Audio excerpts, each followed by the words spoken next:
In the quiet heart of Philadelphia stands a fortress of despair. Its towering gray walls stretch toward the heavens like a warning from another age. Locals say the building breathes at night. Others claim it never stopped watching. This is Eastern State Penitentiary, a place where silence was once the law and madness became the punishment. Built in 1829, it was more than just a prison, it was an experiment. The founders believed isolation could purify the soul. They called it penitence, where a man alone with his thoughts would find God and forgiveness. But instead, many found only terror in the echoes of their own minds. Every prisoner lived alone. They ate, slept, and prayed in silence. No voices, no contact, no sunlight except a thin beam through a single hole in the ceiling known as the eye of God. It was meant to remind them that even in isolation, they were being watched. But that gaze felt less divine and more like a haunting presence that never blinked. Each cell was a tomb, narrow, damp, and suffocating, the air thick with hopelessness. The corridors stretched endlessly, long tunnels of stone and shadow where every footstep echoed like a ghost. Guards moved silently through them, keys jingling softly, their faces hard and pale in the dim lantern light. There was no laughter, no shouts, only whispers, prayers, and sometimes the distant sound of a man breaking down.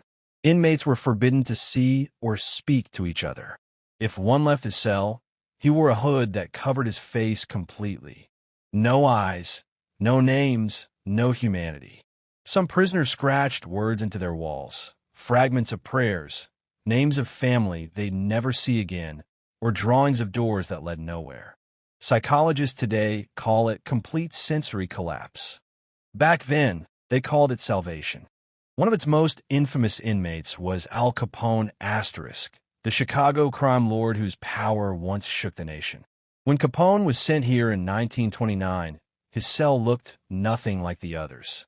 It had a rug, furniture, even a radio, yet none of it could protect him from the nightmares that tormented him. Guards reported that he screamed through the nights, begging for a ghost named Jimmy to leave him alone. Capone claimed it was the spirit of one of his victims, a man he had ordered to be killed, now haunting him inside the walls of Eastern State. Even the great Al Capone, the untouchable gangster, was reduced to trembling in the dark. But Capone was not the only one who felt the presence of something unholy.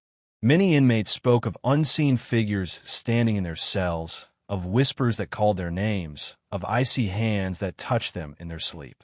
One man swore that at night he heard a group of voices praying inside his cell, though he was completely alone. Another prisoner refused to sleep at all, convinced that the walls themselves were alive, slowly breathing, listening. And maybe they were. Decades passed, and the penitentiary's population grew. The system of isolation collapsed under its own cruelty, replaced by crowded cells and chaos. Violence filled the corridors. Guards were attacked. Inmates turned on each other. The experiment in moral reform had failed. Eastern State had become a machine of madness. By the mid-1900s, its walls were crumbling, yet it remained one of the most feared places in America. The stories of torture, suicide, and unexplained phenomena piled up like the dust in its corners. Some said that the prison was cursed, that the thousands of souls who had suffered there had become part of its stone, forever trapped between life and death. In 1971, after 142 years, Eastern State finally closed. But silence didn't bring peace. The building was abandoned, left to rot under the weight of its memories. Nature crept in. Vines curled through broken bars, sunlight spilled through cracks, painting the walls with strange ghostly patterns. But workers who entered to clear debris reported hearing footsteps, distant cries, and the sound of cell doors slamming shut, even though every door was rusted open. One worker quit on the spot after hearing a voice whisper directly into his ear, a voice that called his name, even though no one else was in the cell block. Paranormal investigators began arriving soon after. Some left shaking, others left with proof.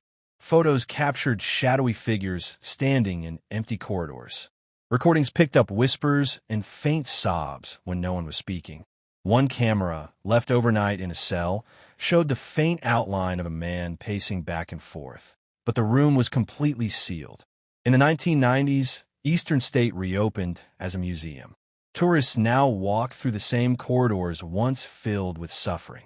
They marvel at the decaying beauty, the cracked plaster, the rusted bars, the sunlight cutting through the dust. But the prison hasn't forgotten what it was. Guides report hearing keys jingling behind them when no one's there. Visitors claim to feel a sudden chill or see shadows move just beyond the edge of sight. Some faint, others run. There are hot spots, places where the air itself feels heavy. Cell Block 12, where inmates once screamed through the nights. Cell Block 4, where a guard once vanished after reporting a man in black standing in the hall. And the old hospital wing, where the moans of unseen patients echo long after the living left. One of the most chilling stories comes from a tourist who visited on a quiet weekday afternoon. As she walked through the corridor alone, she heard the faint sound of singing. It was an old hymn, soft, sad, and coming from deep within the block. Thinking it was part of the museum's soundtrack, she followed the sound, but when she reached the last cell, the singing stopped. She peered inside. The room was empty, except for a small cross scratched into the wall.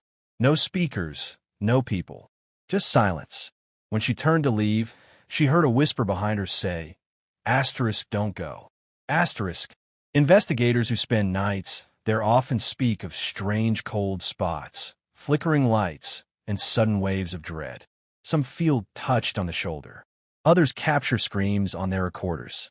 One team even reported a dark figure standing in the center of the cell block, a tall silhouette with hollow eyes, watching them. When they turned their flashlights on, it vanished. Skeptics call it imagination, tricks of the light, echoes of sound. But those who stood in those halls know the truth. Eastern State is alive. It remembers. It remembers every tear, every cry, every prayer whispered in the dark. It remembers the fear of the innocent and the guilt of the damned. The walls have absorbed it all, holding it like a secret that can't be forgotten. At night, the air grows colder, the shadows deeper, and if you listen closely, you might hear it, the faint sound of footsteps, a door closing, a voice begging for forgiveness. Some say the spirits here are trapped, unable to move on. Others believe the prison itself has become a living entity, feeding on pain, replaying it forever.